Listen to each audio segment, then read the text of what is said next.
A slideshow. Title: Office of Dietary Supplements Seminar Series. ods.od.nih.gov. NIH, National Institutes of Health. Office of Dietary Supplements. Barbara Sorkin appears in a video call at the top right-hand corner of the slideshow. Afternoon, depending on where you are. Welcome, everyone. I am very happy to have you with us today at the National Institutes of Health Office of Dietary Supplements webinar. I'm Barbara Sorkin. I'm the NIH Office of Dietary Supplements co-director of the Consortium Advancing Research on Botanicals and Other Natural Products, and I coordinate this seminar series for our office. Before introducing today's speakers, I have two brief announcements. First, our coming attractions. Our next ODS webinar at 11 a.m. U.S. Eastern Time on Wednesday, April 19th, will be a panel presentation on and by the Anemia Task Force. Our colleague Dan Rayton from the NIH's Eunice Kennedy Shriver Institute for Child Health and Human Development, NICHD, will bring together, virtually of course, Anemia Task Force colleagues from academia and from the U.S. Agency for International Development to talk about what they've learned and future directions. Those of you who are on our ODS seminars mailing list will be getting a flyer for that shortly. If you're not on our email list and you'd like to be, please let us know at the email address that I'm going to be putting in the chat as soon as I stop talking. Slide: ODS Event Guidelines. A bullet point list and a link to ods.od.nih.gov/event_guidelines.aspx. Next, some webinar logistics. There they go. In the interest of audio quality, we've muted all of you on entry, and we ask that you please stay muted to avoid transient noise until the final questions and answers. You do have access to the chat. We encourage you to put any questions that you have in the chat as they arise. If you have any burning questions that I see, I will try to get Dr. Nestle's attention so that we can address them immediately. Otherwise, we will take as many as we can fit at the end. Please also use the chat if you're experiencing technical problems with the webinar audio or visual or the closed captions, and one of us will try to help. And now I have the pleasure of introducing today's speaker. For many of you, an introduction may be superfluous. Many of you may know Dr. Marion Nestle from her Food Politics blog, from one of the 9 or more, by my count, films that she's appeared in. This is not typical for our ODS seminar speakers, or from one of her 15 or so books. What you may not know is that Dr. Nestle, who is not related to the Swiss food conglomerate that spells its name the same way, started out in more basic biological research. She earned her BA in bacteriology and her Ph.D. in molecular biology from UC Berkeley. That's University of California, of course. She did her postdoctoral research in biochemistry and developmental biology at Brandeis University, joined the faculty there, was assigned to teach a course in nutrition, and according to Wikipedia, fell in love with food, nutrition, and the possibilities of using them to teach critical thinking in biomedical research, scientific research. From 1976 to 1986, Dr. Nestle was the Associate Dean for Human Biology at the School of Medicine at the University of California, San Francisco, where she developed a nutrition teaching program for medical students, or to teach them nutrition. In 1986, she became staff director for nutrition policy in the Office of Disease Prevention and Health Promotion for the Department of Health and Human Services, where she was managing editor of the 1988 Surgeon General's report on nutrition and health, and contributed to a 1989 Food and Nutrition Board report titled Diet and Health: Implications for Reducing Chronic Disease Risk. In 1988, Dr. Nestle was appointed professor and chair of what is now the Department of Nutrition and Food Studies in the Steinhardt School of Culture, Education, and Human Development Studies at New York University. And she is now the Paulette Goddard Professor of Nutrition Food Studies in Public Health Emerita in that same department. Her many honors and awards, and I promise I'm not going to go through them all today because I'm sure you'd rather hear Dr. Nestle, include 2 different James Beard Awards for 2 different books, the American Public Health Association's Food and Nutrition Section Award for Excellence in Dietary Guidance. In 2011, she was named a Public Health Hero by the University of California School of Public Health at Berkeley and was listed by Forbes magazine as one of the world's 7 most powerful foodies. More recently, in 2018, she earned a Trailblazer Award from the International Association of Culinary Professionals and the Grande Dame Award from Les Dames d'Escoffier International. So I could go on, but you'd rather hear from Dr. Nestle, I'm sure, and I want to make sure we have time for discussion after this. So rather than list all her awards, Dr. Nestle, I am going to stop sharing. The slideshow disappears. Dr. Marion Nestle joins Barbara Sorkin on the video call. The microphone is yours, and we are delighted to hear from you. I'll just stay on for a minute. If you don't hear from me again, we're hearing you beautifully. James Hubley, UCC support. So Dr. Nestle, we will want you to share your screen one more time. So if you can go down, I made you the presenter, go down and click that share button at the bottom of your window on the WebEx real quick. I've lost that. You just messed me up. I've lost the whole thing. Oh, goodness. All right, there's the share button. Sorry, everybody. I'm technologically challenged. The desktop of a computer. There we go. And open up that presentation. Hey, you're getting it. Slide, Food Politics 2023, Supplements, Diets, Food Systems. Marion Nestle. Professor of Nutrition, Food Studies and Public Health, Emerita, New York University. www.foodpolitics.com. Twitter, @Marion Nestle. March 1, 2023. A picture of books about food surrounded by fruits and vegetables. And then here, how's that? That's perfect. Got it. All Perfect. right. Thank you very much, Barbara, for that somewhat embarrassing introduction. I'm really happy to be here today to talk to you in the Office of Dietary Supplements. As you can see, I write books about food politics. That's what I've been doing for the last 20 years or so. Slide, the cover of a book titled Slow Cooked, An Unexpected Life in Food Politics. My most recent book is a memoir. The first question you have to ask is, what's that about? Slide, a 2-panel comic, with one panel titled Biography and the second titled Memoir. Speech bubbles define the two categories. And the first thing that I had to learn in writing a memoir was the difference between biography and memoir. A biography is something that's based on facts. A memoir is based on how you feel about those facts. I refer to the memoir as my first work of fiction. Slide, pictures of book covers and a bullet point list titled Why a Memoir? And I'm asked constantly, why a memoir? The reason was that the pandemic sent me upstate New York, away from libraries, away from my office. I usually do very, very carefully researched books about food and nutrition advocacy.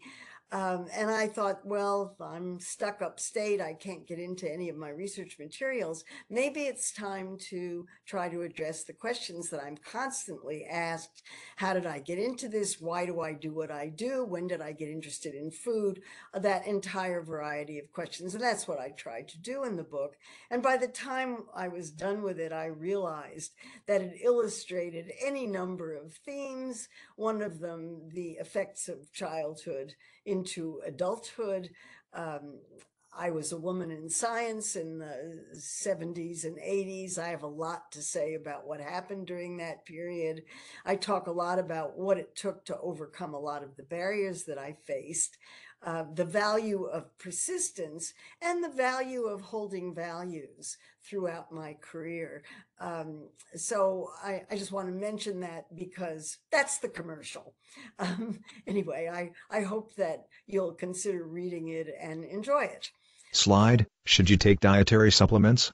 A bullet point list titled Everyone Takes Them, But I'm here to talk to you about dietary supplements and other such matters.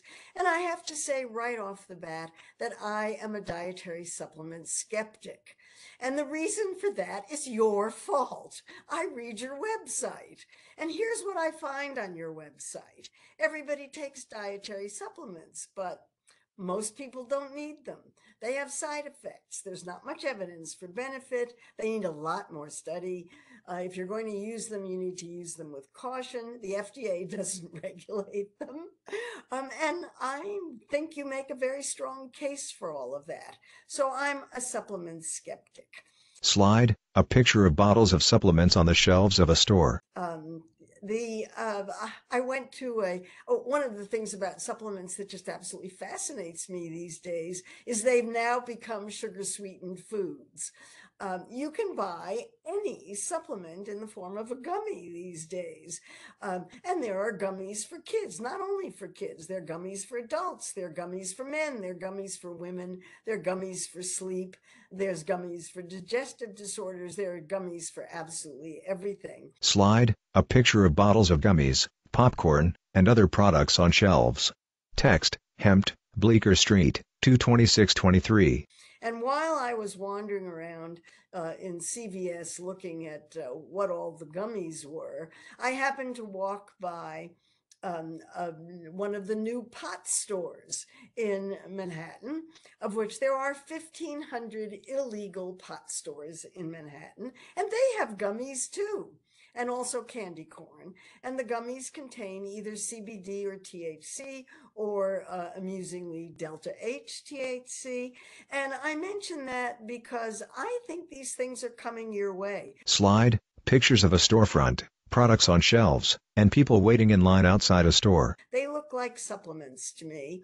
And eventually, when the FDA gets around to regulating them, I'm guessing they're going to you. And if you're not familiar with what's going on in the marijuana world, the CBD store on the left is one that opened in my neighborhood. This was a couple of days after it had been raided by the sheriff's department, because it's a half a block away from the one in the lower right-hand corner, which is the first legal marijuana store in Manhattan. And what you see there is the line in front of it that went around the entire block on the day it opened. And I will just say that these products are not only for people, they're for pets. That's in the upper right-hand corner. Every one of these stores sells CBD treats for pets.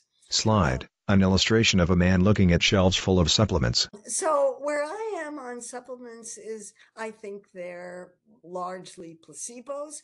I happen to think that placebos are really important. I love placebo effects. We live in very tough times. Everybody I know is going through a great deal of distress. Very, very difficult for people right now. And if all it takes is a dietary supplement to make somebody feel better, I'm not going to argue about that. Slide, bottom line. A bullet point list titled Supplements. But my bottom line on supplements is I think they're about beliefs, not science. It's perfectly clear that they make people feel really, really better. They're mostly safe. They don't cost much. They are absolutely here to stay. I think you have job security. I wouldn't worry about it. Slide, a picture of 4 balls of clay, each a different color, titled Splitters, a picture of a ball of clay containing all 4 colors, titled Lumpers, and an illustration of a single tree versus a forest of trees. But that's not what I'm going to talk about today. I mean, I need to explain right off the bat that the world divides into 2 categories, lumpers and splitters. Splitters care a lot about dietary supplements, individual nutrients, individual herbs, individual foods, individual pieces in the food supply. I turn out to be a lumper. I'm a tree person, not a forest person. And I like to boil the essence of what I'm talking about down to something that's really pretty simple and straightforward. Slide, a picture of a book, titled In Defense of Food, A Eater's Manifesto, by Michael Pollan. A quote. Eat food. Not too much. Mostly plants. And the easiest place to start with that is on dietary advice, which to me is so simple that the journalist Michael Pollan can do it in 7 words. Eat food, not too much, mostly plants. I really think that that covers the territory, and everything else is on the fringes. This is the basics. If you do this, you're going to be eating just fine. I'll modify it a little bit later when I talk about some other things. Slide, a picture of the Washington Monument, and COVID-19 statistics. But what I thought I would do today would be to talk about the kinds of things that are on my mind and what I think are the major achievements in public health nutrition of the last 10 or 15 years. I think public health nutrition has really changed, and there are some very, very important things that are going on with it that really change the way I think about nutrition and certainly move me even further away from individual nutrients into foods and into diets. And I want to start just to recognize that as part of the tough time that everybody is going through, we're still in the coronavirus, the COVID-19 pandemic. Just 2 years ago, everybody was upset because there were 500,000 deaths. Those deaths have now doubled. Slide, cumulative U.S. COVID death rates. A bar graph of deaths by age and ethnicity. And they've doubled mainly in the groups that are most at risk, and those are older people and especially older people who are Native American, Hispanic American, Black, and so forth. And we have great disparities in the death rate for COVID-19. Slide, a graphic with boxes titled Obesity and Chronic Diseases pointing to a box titled Severe Outcomes from COVID-19. A large box, titled Social Determinants of Health, points to the other three boxes. And that brings me to one of the things that I think is just hugely important to talk about, which is the social determinants of health.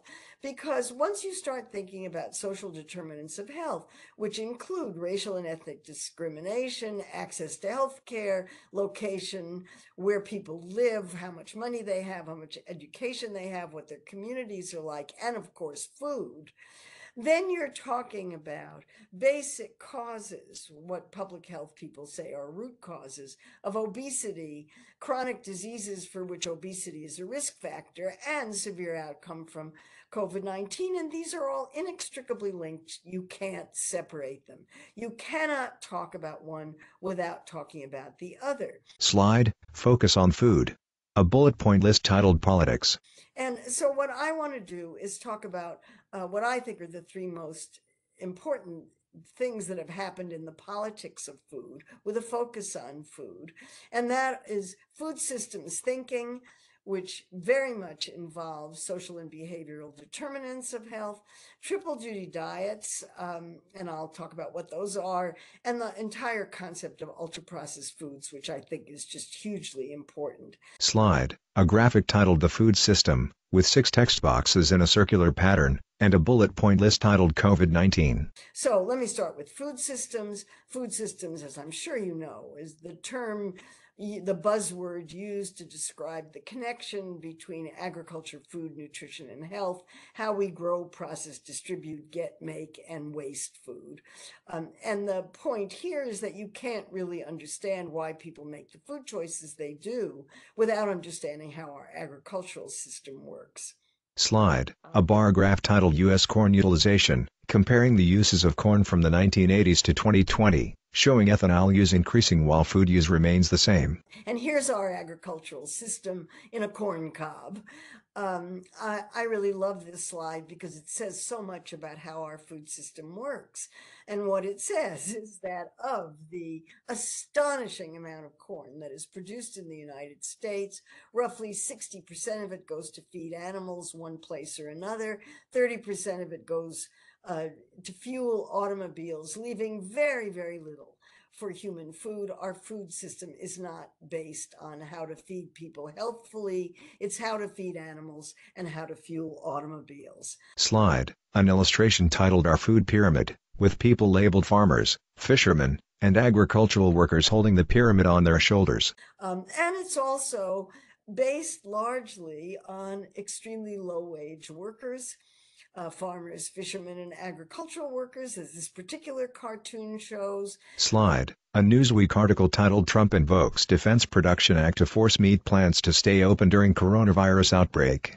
And we learned a lot about that during the COVID pandemic when the president invoked the Defense Production Act to force meat plants to stay open. Slide. Screenshots of article headlines. And we now know that the meat companies drafted that executive order and that they took great advantage of it in raising prices and growing their profit margins, very much at the expense of the workers in those plants. Slide. A tweet featuring pictures of large piles of potatoes and cars stuck in traffic. And Jose Andres, the extraordinarily heroic chef, who is doing just amazing work these days, sent out this tweet in April 2020 that I think describes what happened during the pandemic in a nutshell.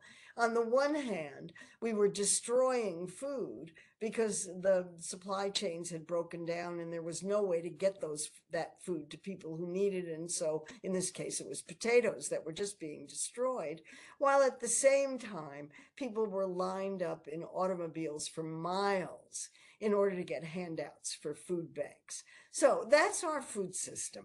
Slide. Global Food System Problems, 2023. Pictures of people with food, and a bullet point list titled Dysfunctional Food Systems. And it has problems. The big public health nutrition problems are the same as the global food system problems, and they involve hunger and food insecurity among a billion or so people, obesity, and the non-communicable diseases that it raises the risk for, that affect billions of people in the world, the environmental effects of how we produce and consume food, which affect everybody, and now we have the COVID-19 pandemic thrown into the middle of that, and they're all related to dysfunctional food systems in one way or another. If we could fix the food systems, we would go a long way to fixing those problems. Slide. Underlying root cause, food system driven to maximize profits. A screenshot of an article and covers of books. And many analysts have said that the underlying root cause of the dysfunctional food system is that it's profit driven. This seems to me to be stating the obvious, even though nobody talks about it very much. But food companies are not social service agencies. They're not public health agencies. They're businesses with stockholders to please.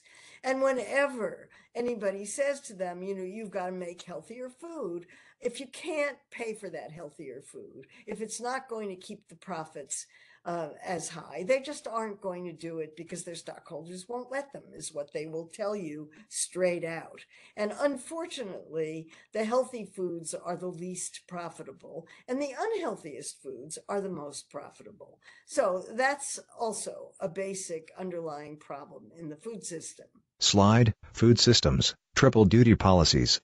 Screenshots of the Lancet, and a bullet point list. So let me talk, that's the food system issues. Taking that food system approach, 2 reports from the Lancet that were published at the beginning of 2019 used food system approaches to look at these problems and advise developing triple duty dietary advice policies to do 3 things at once: prevent food insecurity, promote nutritional health, and prevent obesity and chronic diseases, and protect the environment, and do all 3 of those things at once. Slide. How can we feed a future population of 10 billion people a healthy diet within planetary boundaries? A screenshot of the Lancet, and a plate divided into food categories.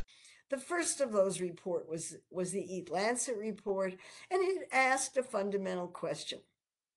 How can we feed a population estimated to be 10 billion in not all that many years and stay within healthy planetary boundaries? That was the basic question that they asked. And what they came up with was a dietary plan that looked like this plate. Actually, it looks like my plate, for those of you who are familiar with it, a point that I will return to. Slide. The Planetary Health Diet. A pie chart of food categories, titled based on 2,500 kcal per day. But the diet that they proposed was one that contains 50% less meat and twice as many plants. And this diet is aimed at people who are in industrialized countries. So cutting meat intake in half, particularly red meat, beef, and twice as much in the way of plants. Slide, a bar graph titled Greenhouse Gas Emissions per Kilogram of Food Product, with animal-based foods emitting the highest numbers, and plant-based foods emitting lower numbers. The reason for that largely had to do with the climate effects. Animal-based foods have an enormously greater effect on greenhouse gas emissions than do plant-based foods.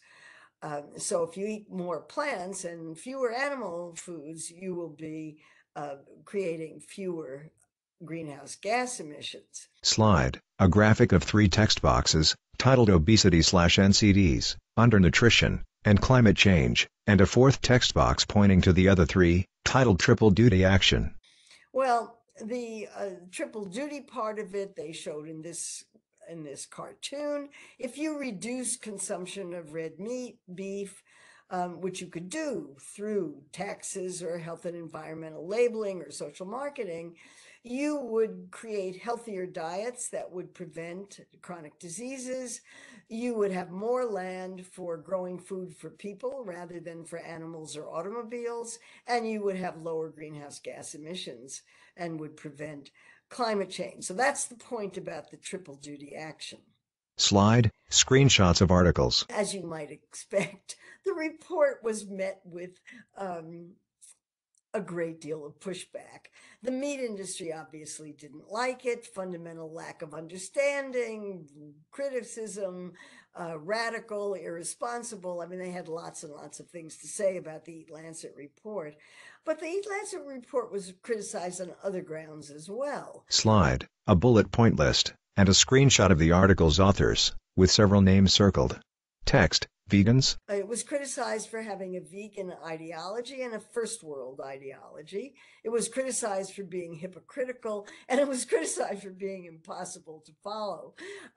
So I'll start with the vegans, with the vegan ideology first. I've circled the names of the people who I personally know on this committee. I didn't know most of them. And to my knowledge, none of them is a vegan. Maybe some of them are, and I just don't know about it, and maybe some of the other people are. But I don't think it was vegan ideology. I think it was maybe first world ideology, but not vegan. Slide, the cover of a book titled Hungry Planet, a screenshot of an article, and a picture of people sitting in front of bags of food. The first world ideology came in the point that the planetary health diet doesn't do much good for people who are in real poverty. They need more meat. And I think this is a reasonable criticism, except that the people who make this criticism must not have read the report. And I have a lot of sympathy for people who did not read the report, because it's 50 pages of very small print. It's really dense. But in the report is a box that specifically discusses this issue. So the people who wrote the Eat Lancet report were very, very well aware that this was aimed at first world people. Slide, Planetary Health Diet, pictures of plates of food, and a graphic titled ChooseMyPlate.gov. What I didn't understand and was really confused about was why the pushback on it was so extraordinarily extreme. Because to me, the planetary health diet, when you looked at what it looked like on a plate, looked exactly like what the Department of Agriculture put on a plate when it issued the My Plate food guide. Half the plate's fruits, vegetables, and plant foods, and the rest of it something else. So it's not all that radical. It's just that not everybody eats this way. Slide, cost exceeds household income for at least 1.8 billion people.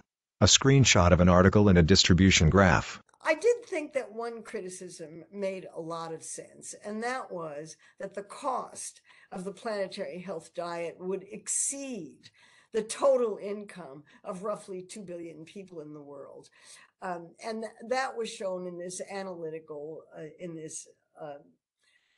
criticism of the Eat Lancet report, which showed that the the bars are incomes of people in these countries.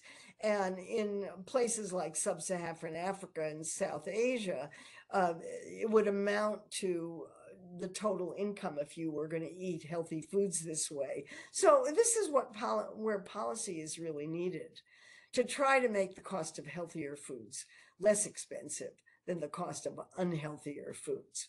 Slide, Food Systems, Prevent.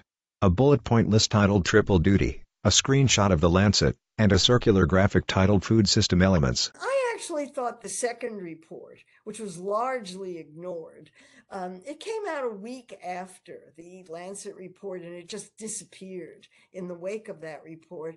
And this was a report titled The Global Syndemic of Obesity, Undernutrition, and Climate Change.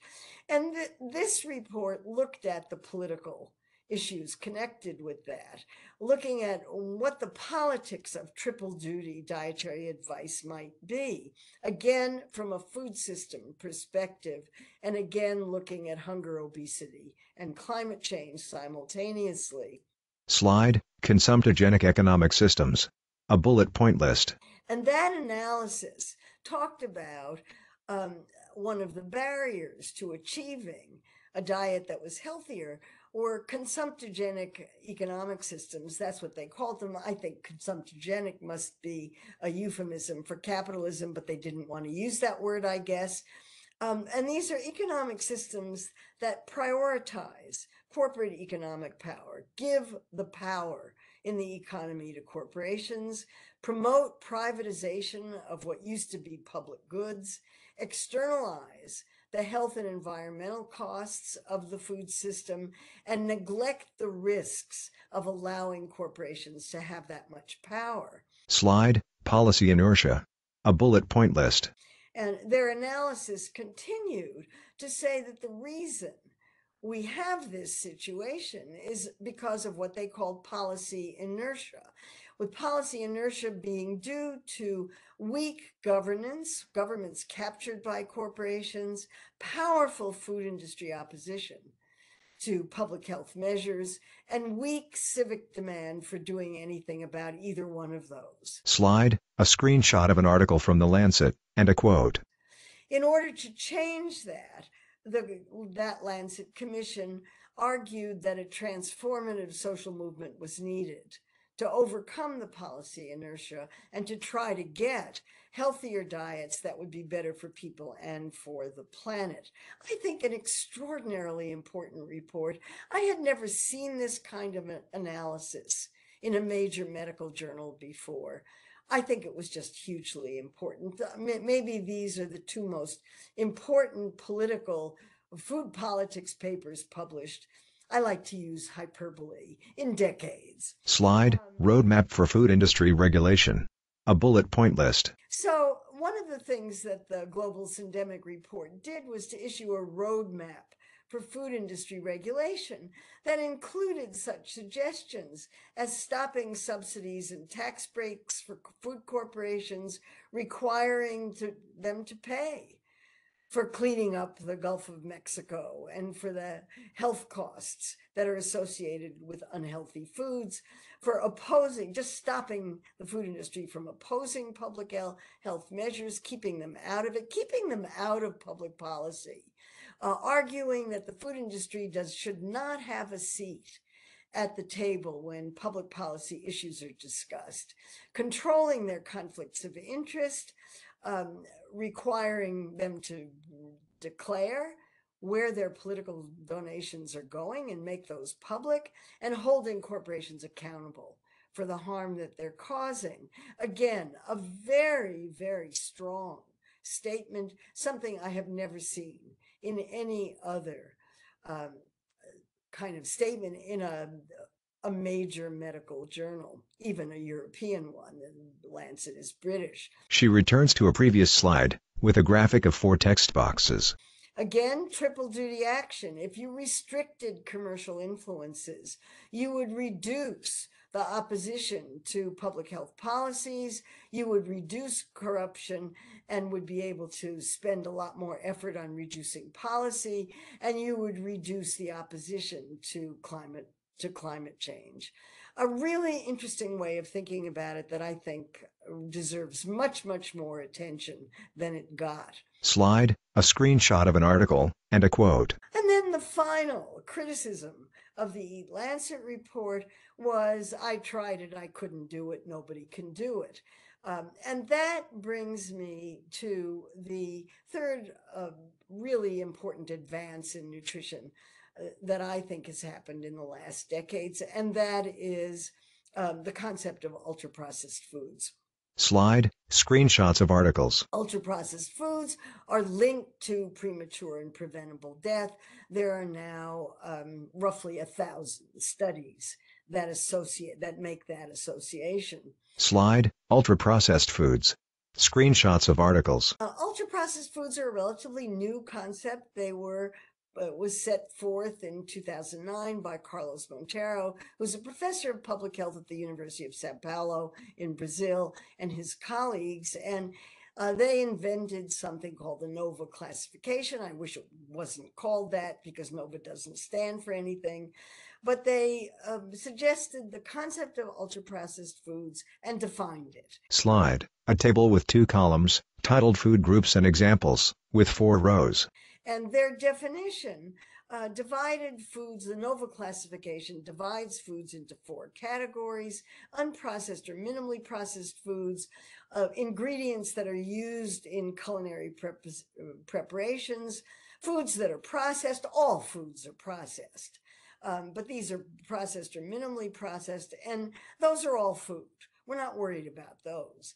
But then they defined a 4th category that they called ultra-processed foods and drinks, what we generally unkindly refer to as junk foods, and they defined them.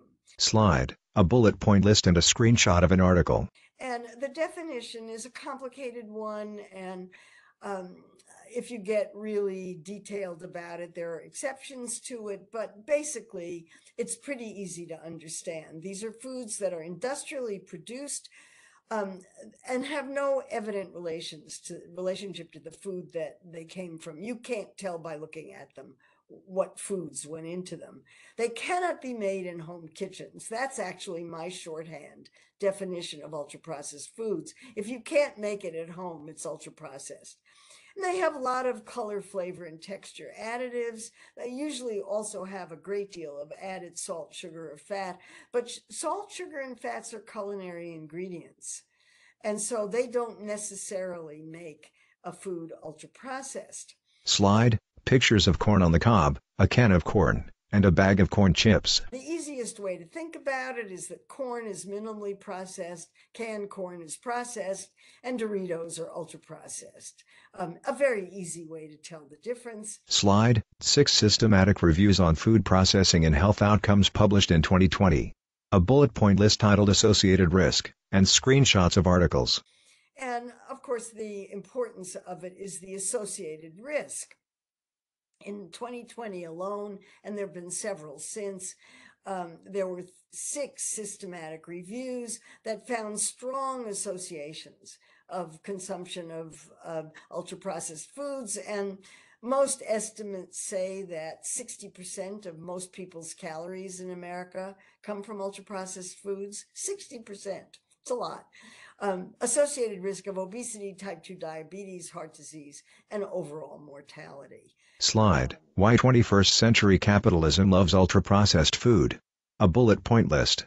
The food industry loves ultra-processed foods. They can make them and ship them and store them. They can market them globally. They have this wonderful Western and modern aura, especially in developing countries. They don't cost much to make. They don't even cost much to buy. They're enormously profitable. And there is an increasing amount of evidence that they are irresistibly delicious, formulated to be irresistibly delicious, if not addictive. I have addictive in quotation marks because I don't really like to use the word to refer to foods because we have to eat to live. I don't know whether that's an addiction or not. Slide, Pictures of an ad for chips and 2 book covers. But people feel like they're addicted to some ultra-processed foods, but they're irresistibly delicious. Michael Moss discussed that at enormous length and with a lot of evidence in his 2 books. And if you remember the old Frito-Lay ad, "Bet you can't eat just one," that sums up the irresistibly delicious part in a nutshell, or in a potato chip anyway. Slide, a line graph comparing body weights and calories consumed on ultra-processed and unprocessed diets, and a screenshot of an article. So we now have evidence that that these foods do something different, and they are irresistibly delicious and may be addictive. And that, of course, comes from Kevin Hall's work. I know you're all familiar with this, so I won't go into it in great detail, but just when people ate ultra-processed foods, they ate 500 more calories a day without realizing it. Now, I put 3 exclamation points after 500 calories because most dietary studies, they think they've done something really terrific if they find a difference of 50 calories. They think they've really got something enormously statistically significant. He showed a difference of an average of 500 calories. This is enormous. And being a very good scientist, and by the way, since I'm doing hyperbole, I think this is the most important nutrition experiment done in the last 50 years, bar none, since vitamins. Slide, Y. A bar graph titled Faster Eating Rate, comparing ultra-processed and unprocessed food, and a screenshot of an article. He, being a very good scientist, tried to figure out what it was that made them eat more, because they didn't realize the subjects in the study didn't realize they were eating more. And the only thing that he came up with was that they were eating at a faster rate. They ate more, and they ate more quickly. And more recently, his group has done an investigation where they find that energy density, the number of calories in a product, the speed of eating, and the hyperpalatability is what makes people eat more. And it's the hyperpalatability that really goes with the ultra-processed foods that seems to make the difference. Slide, obvious application. The cover of a magazine titled Nutrition Action.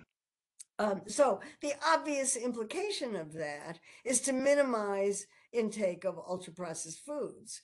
And I was very happy to see that the instructions to the 2025 Dietary Guidelines for Americans says that committee is supposed to review the relationship of ultra-processed foods, I think, to heart disease.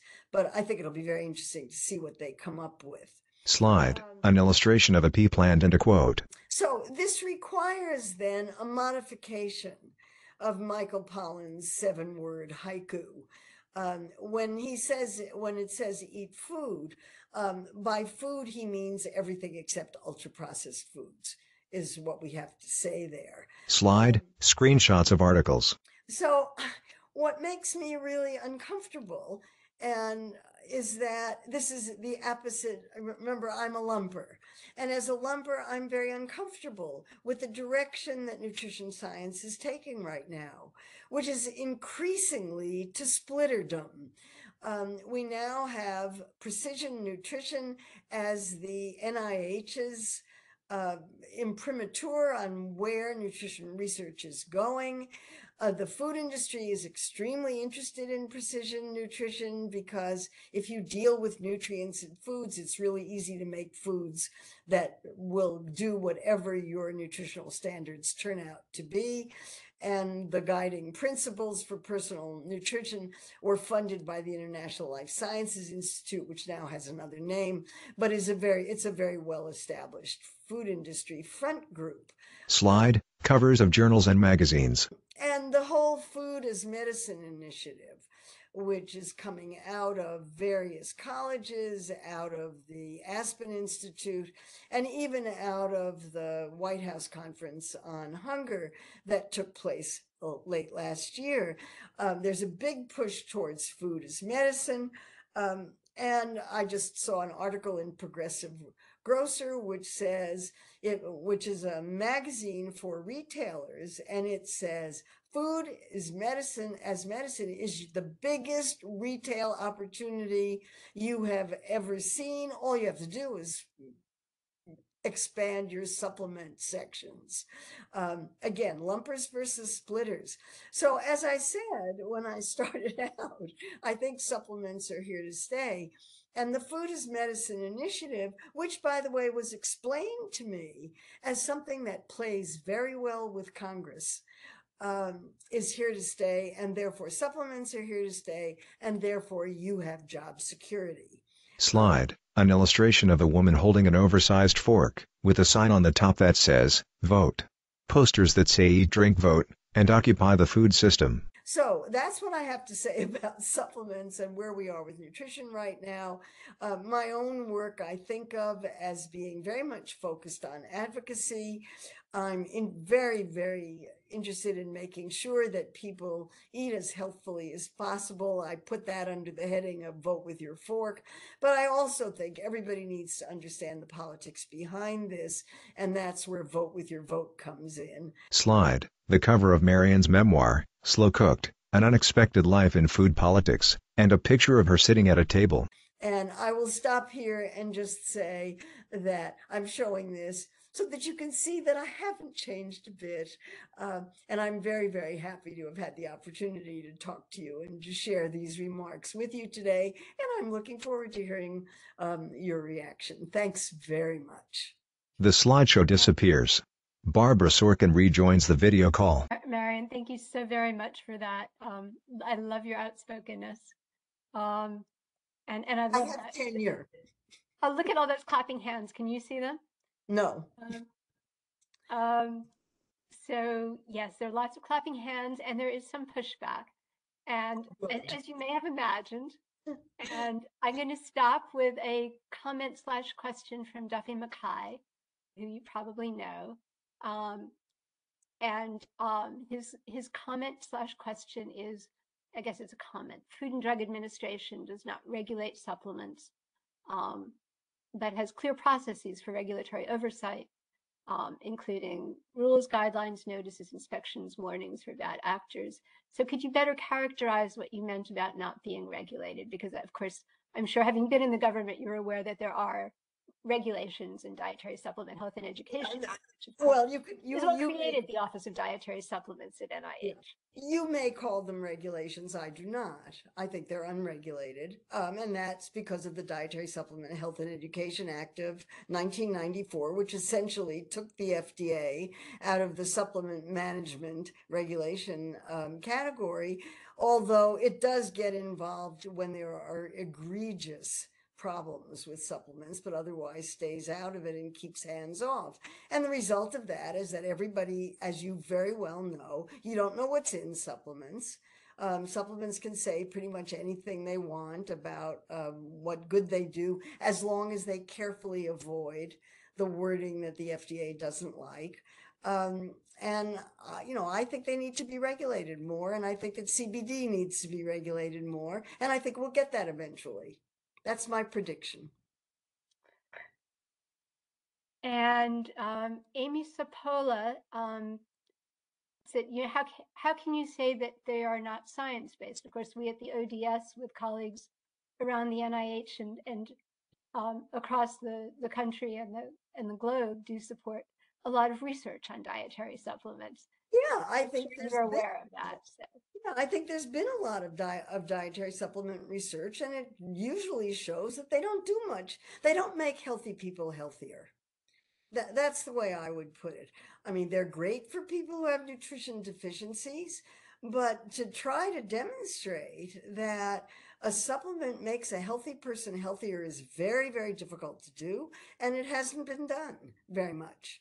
There are a few exceptions and a few things. I think I just picked some eye product where there's a big study that supports some eye product. You look at that study carefully, doesn't show much, but okay. I think overall, remember, I'm a lumper. So I'm looking at the big picture of this, and I think the big picture of this shows that dietary supplements don't make healthy people healthier. You know, You're talking there, of course, about the big ARID study at the National Eye Institute and elsewhere at the NIH. And yes, yes. So I have a question. Chair's prerogative here, and there are lots coming in from our attendees, and still clapping hands coming in. The food industry.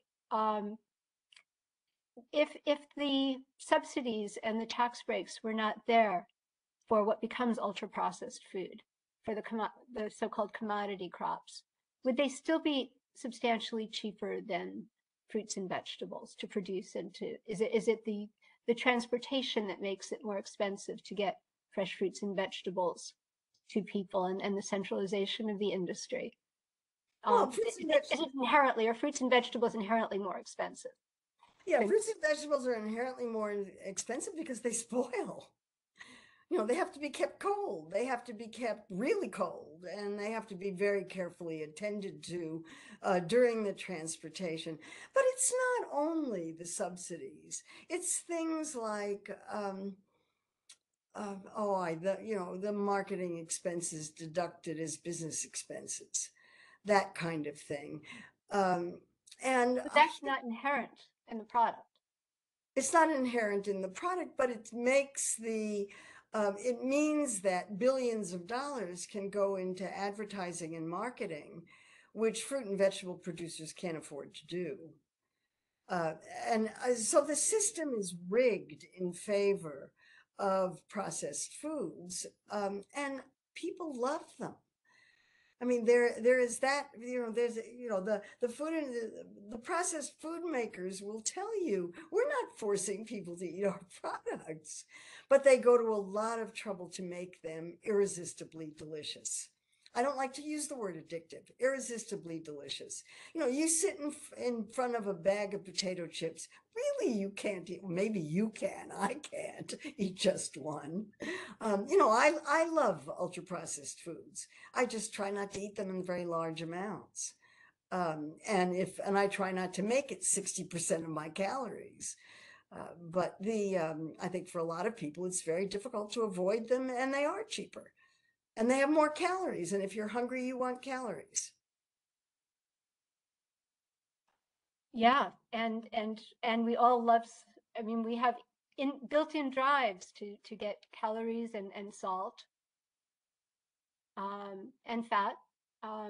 So let's see. I'm starting from the bottom because there are so many comments. So one from Stacy, who says in her cancer patient population, 91% were taking supplements with many interactions. So, there can be interactions and side effects.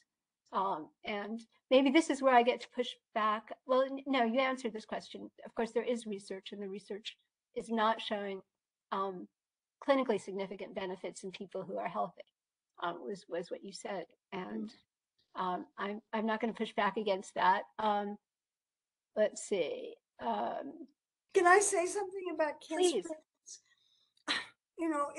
If somebody has an incurable cancer, and I don't know I once was asked by the husband of a friend of mine, and she was dying of lung cancer, and he asked me to come and comment on the supplements that she was taking. And I walked into their house, and they had a dining room table in which half the table was covered with supplements, bottles of different kinds of supplements. And, I didn't even know where to begin. It was a very, very awkward situation. What I tried to do was to suggest not taking huge amounts of vitamin A.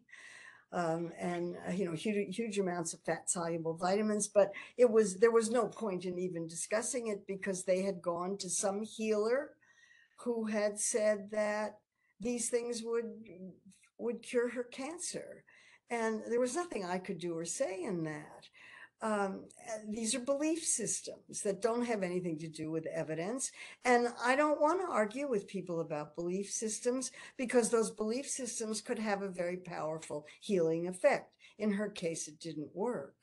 But I consider it one of the saddest things I was ever involved in.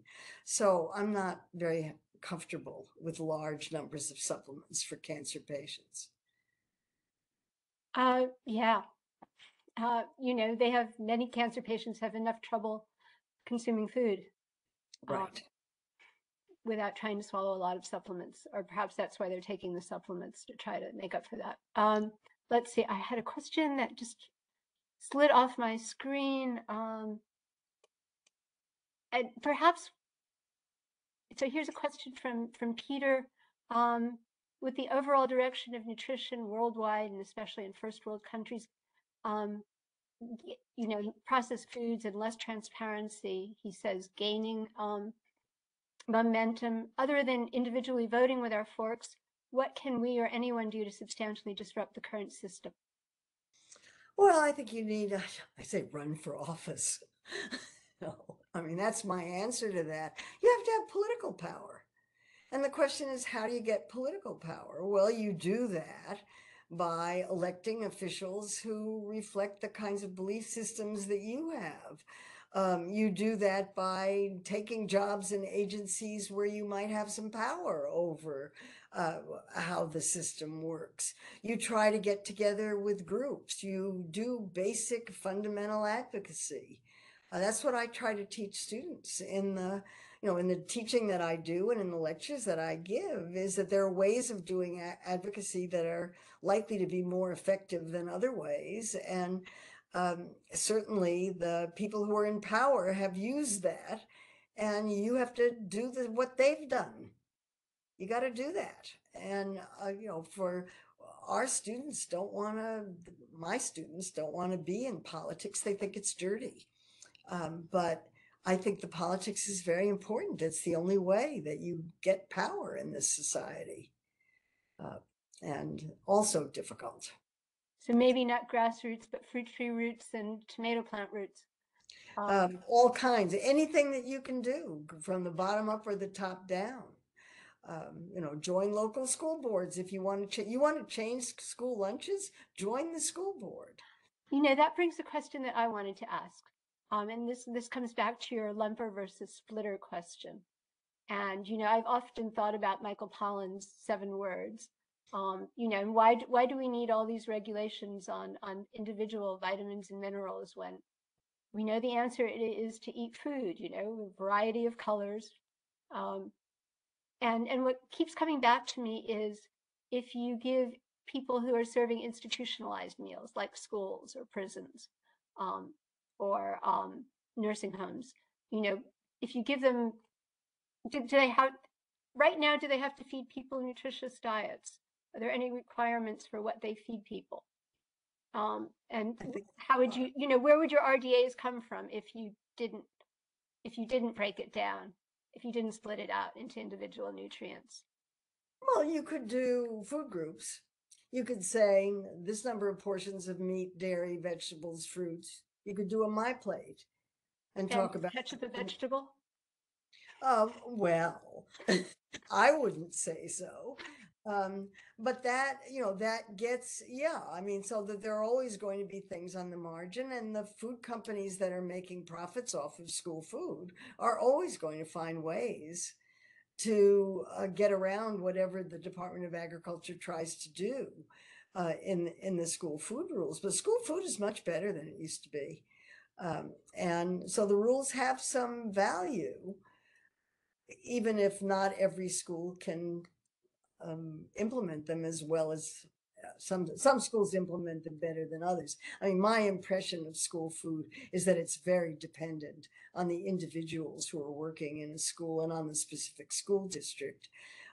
If you're in a school where people think that feeding kids healthy is a really good thing to do, somehow the food's pretty good and the kids eat it. One tends to be hungry at lunchtime in school. There's a question that has gotten a thumbs up, so I will go ahead and ask it. It's quite nitty gritty. Would you consider bagged popcorn with oil and salt as being processed or ultra processed? Oh, I'd have to look at the ingredient list. It's right. It's one of those things that's right on the edge. If you can make it in your home kitchen, it's probably not ultra processed. I don't know if I could take an ear of corn and pop the kernels myself. So, well, Um, they're just dried, aren't they? I mean, you cook them in a pan. okay. I mean, there's a special kind of corn that does that. I don't know. I think it's on the edge. I'd have to look. As long as we're going nitty gritty, I have a question. Where do insects fit into this the hierarchy of foods in the Eat Lancet and, you know, safely for the planet, growing enough food to feed us all healthy? I'm not sure that the Lancet people talked about insects. I suspect they didn't, but there's lots of interest in eating them. I'm not interested personally. Oh, crickets, yummy. But I've certainly seen them and I've certainly tasted them, and they're kind of crunchy. But if I have a choice, it's not going to be high on my list. My colleague, Dr. Johanna Dwyer, in the Office of Dietary Supplements, says many people follow your blog with great interest. Are there any blogs you regret putting out, or anything regarding food and nutrition? I'm sorry, I didn't understand the question. Say it again. Any blogs that you regret? Anything regarding food and nutrition? Regret? Yes. Do you have any regrets, or are you like Frank Sinatra? Regrets about what? I'm confused. I'm sorry. Regrets about anything that you've written in any of your blogs? Oh, probably, but I don't remember. I've been writing a blog since 2007, and I'm well past the point where I can remember what I wrote. I'm sure there are things that are in there that I wish I hadn't said, but I can't think of any offhand.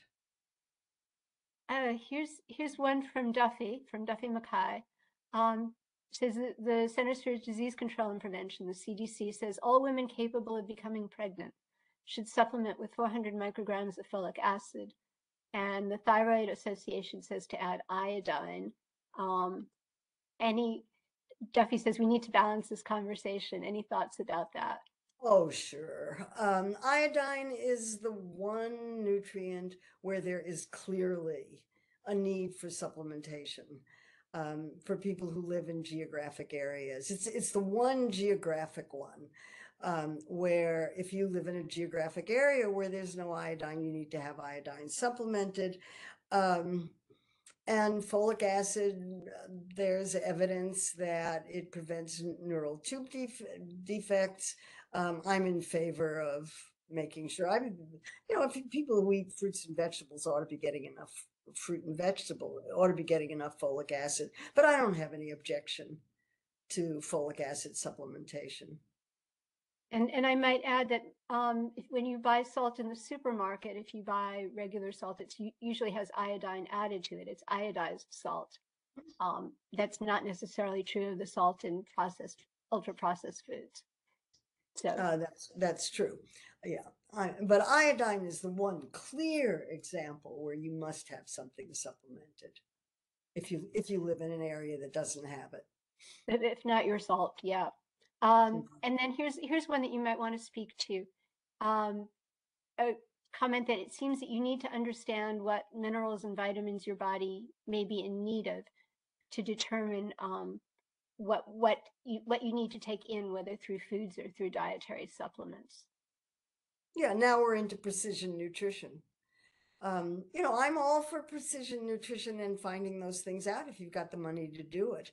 And if you've got a healthcare provider who can do that for you, but most people don't. So, if you eat a healthy diet, you're doing pretty well. And let's see, my colleague Ashley Vargas at the Nutrition for Precision Health initiative here at the NIH. I'm trying to scroll back to Ashley's comment. But in the meantime, I would ask about the idea of food for medicine. And I've heard the argument that so many people are, because of the cost of healthy food, less processed food, have difficulty getting it. And if medical personnel could write prescriptions as they discharge people from a hospital visit or something, it would make it easier for them to get the healthy food that they need to stay healthy or become healthy. Mhm. Thoughts on that? Yeah, I mean, there are lots of such programs, and the programs are being evaluated, and they do wonderful things for the people who have access to them, but not very many people have access to them. So if we're going to do that kind of thing and make fruits and vegetables available to people who really don't have the money to buy them, we need a much bigger policy. But those approaches are turning out to be quite valuable for the people who are lucky enough to be in such programs. And here's Dr. Vargas's comment is that the focus in the Precision Nutrition Initiative is on whole diet interventions, not supplements. So she's hopeful that it will align with the developer view. Thank you. I'm glad to hear that. And then secondary findings for specific ingredients, nutrients. And I think a lot of people are looking at using the huge amounts of data, big data that we can handle now to try to pull out individual nutrients from whole diet data. And we are running right up against noon, and I'm seeing lots of thank yous. Oh, somebody asks about GMO food. Why? What's the question? That's it. Li Ping says they'd appreciate your view on GMO food. What do you think of its nutritional value, commercial value, and long-term impact on the community? I think the issue about GMO has much more to do with politics than it has to do with nutrition. But if you want to avoid them, I cannot believe the number of products in supermarkets that have non-GMO on them. So they're pretty easy to avoid. I think this has been pretty rollicking, and you've gotten the pushback you expected. I think a lot of people have loved this and learned a lot, and it was fabulous. And it was just wonderful having you, and it was wonderful having all of you who joined us and asked a gazillion questions, and we will see whether we can get you answers.